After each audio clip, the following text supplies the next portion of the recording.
Hi everyone, welcome back to Pages of the Globe. Today I'm going to be reading to you the poem The Haunted Palace by Edgar Allan Poe. So this is in continuation to our Edgar Allan Poe poems series where I read you a poem by Edgar Allan Poe and then we just do a quick analysis about it. So this is my fourth segment in this series. And yeah, I'm pretty excited. So like always, I'm going to talk to you a little bit about Edgar Allan Poe himself. I do just give you the same kind of bio of him every single video. So if you've already watched a few of my videos where I write a story or a poem by Edgar Allan Poe, then please feel free to skip it.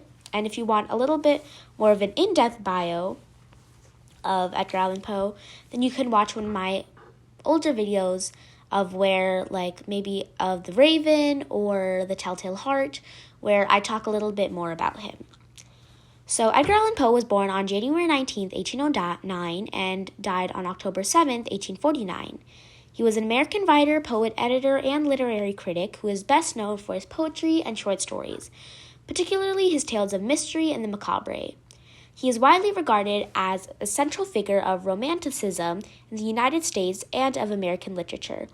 He was one of the country's earliest practitioners of the short story and is considered the inventor of the detective fiction genre, as well as a significant contributor to the emerging genre of science fiction. He is the first well-known American writer to earn a living through writing alone, resulting in a financially difficult life and career. Now, as for the poem that I will be reading to you today, The Haunted Palace, like I said before, this is the fourth segment in our series. So yeah, without further ado, let's get on with the poem. Remember to like, share, subscribe, and please comment down below which short story you would like me to read next. The Haunted Palace by Edgar Allan Poe. In the greenest of our valleys, by good angels tenanted, once a fair and stately palace, radiant palace, reared its head. In the monarch thought's dominion it stood there. Never a seraph spread a pinion over fabric half so fair. Banners yellow, glorious, golden, on its roof did it float and flow. All this was in the olden time long ago. And in every gentle air that dallied, in that sweet along the ramparts plumbed and pallid, a winged odor went away. Wanderers in that happy valley, though two luminous windows saw spirits moving musically, to a lute's well-tuned law, round about a thorn where, sitting, poor Frogon, in state his glory well befitting, the ruler of the realm was seen, and all with pearl and ruby and glowing was the fair palace door, through which came flowing, and sparkling evermore, a troop of echoes whose sweet duty was but to sing, in voices of surpassing beauty, the wit and wisdom of their king. But evil things in robes of sore assailed the monarch's high estate. Ah, let us mourn, for never morrow shall dawn upon him desolate.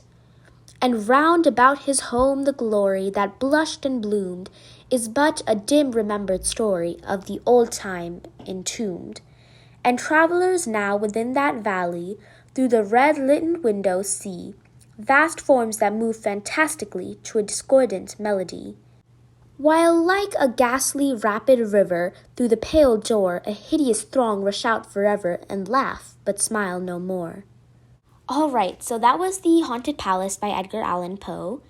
Like I said before, this is our fourth segment in our series of Edgar Allan Poe poems. And like always, now that I've read you the poem, we're just going to get straight into the analysis. So, The Haunted Palace by Edgar Allan Poe describes the metaphor of a palace, the physical effects of depression on the human mind. Now, The Haunted Palace by Edgar Allan Poe is a 6-stanza poem that is divided into sets of 8 lines. These lines loosely conform to a rhyme scheme as A, B, A, B, C, D, C, D, changing from stanza to stanza. There are instances, such as in the first 4 lines of the stanza, that Poe writes without a rhyming pattern in mind, and additionally he makes effective use of the enjambment, hyperbole, and alliteration throughout The Haunted Palace.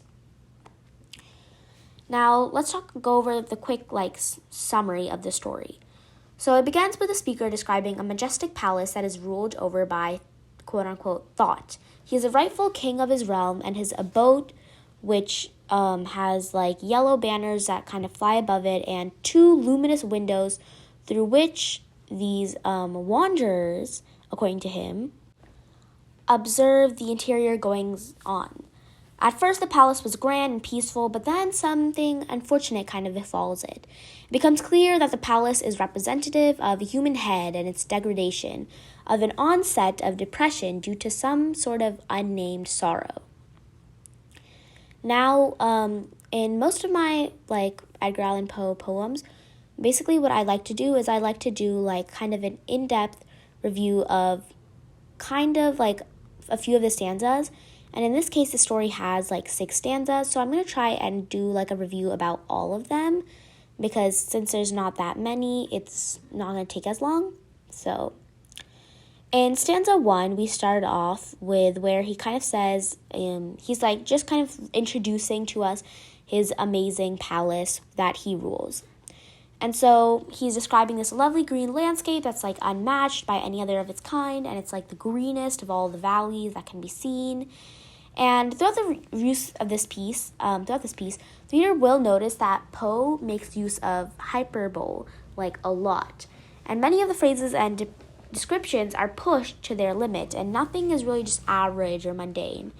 Not only is this valley beautiful, but it's also inhabited or tenanted by good angels. It's unclear who these angels are, but their presence adds to the beauty and goodness of the land. Then in our next stanza, we kind of the first half of the second stanza is spent further embellishing this exterior of this building, and they're the banners that float and flow in the breeze. And the poem then takes a turn when the speaker clearly states that all this was in the olden time, long ago. So no longer does this palace glow, and no longer when a breeze touches it does it come away smelling sweet. Then into the third stanza of the haunted palace, Poe expands his narrative out from the valley to the perspective of wanderers who come upon the glorious palace. Those that pass through the happy valley are treated to the sight of 2 brightly lit windows. If one looks closely through them, the shadows of the spirits might be seen moving musically to the tune of a lute. Additionally, one might observe the rounded throne where one of royal birth is sitting. Poe uses the word porphygyron, which is a descriptor for this monarch.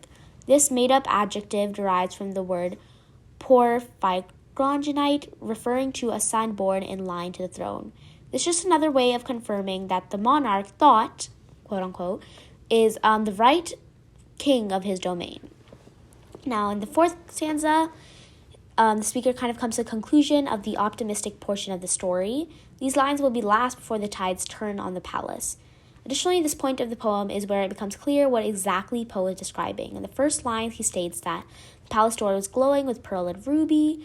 When the whole picture of this building is put together, from ruling thought to yellow banners, luminous windows, pearl and ruby glowing through the door, it becomes clear that Poe is just describing a metaphorical human head.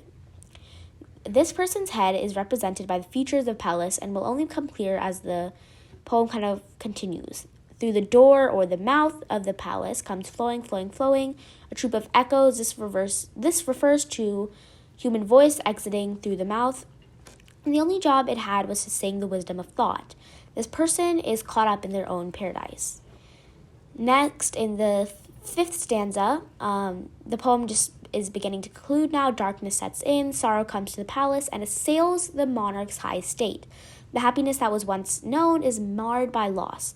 No longer does glory live about the estate. It's kind of just nothing but a story now. And then in the sixth stanza, and travelers now within that valley through the red-lit windows see vast forms that move fantastically to a discordant melody, while like a ghastly rapid river through the pale door, a hideous throng rush out forever and laugh, but smile no more. In this final stanza of the haunted palace, the speaker pulls back to note the change in passing travelers. Those who see the palace now observe red-lit windows. The once luminous eyes are red with sorrow and tears. There is no longer the harmony of song, but fantastically frantic movement to discordant melody. This kind of represents just a break in this person's state of mind. They are descending perhaps into some kind of deep depression or even madness. The echoes that once came from the mouth have been replaced with hideous throngs of speech that laugh but do not smile. The palace is filled with disdain and sorrow. Poe chose this particular metaphor in an attempt to kind of emphasize the fact that one's mind is like their own palace. He wanted to physically depict the changes that occur when one is assailed by depression. Anyway, that is about it for today's analysis of The Haunted Palace by Edgar Allan Poe. Like I said, this was the 4th segment of our series. Please continue to watch, please continue to like, subscribe, and please continue to comment down below and tell me what other poems or stories you would like me to read. I do want to read things that you guys actually want to listen to, and so that way we can kind of all just connect together. So yeah, remember to like, share, subscribe, and comment down below which short story you would like to read next.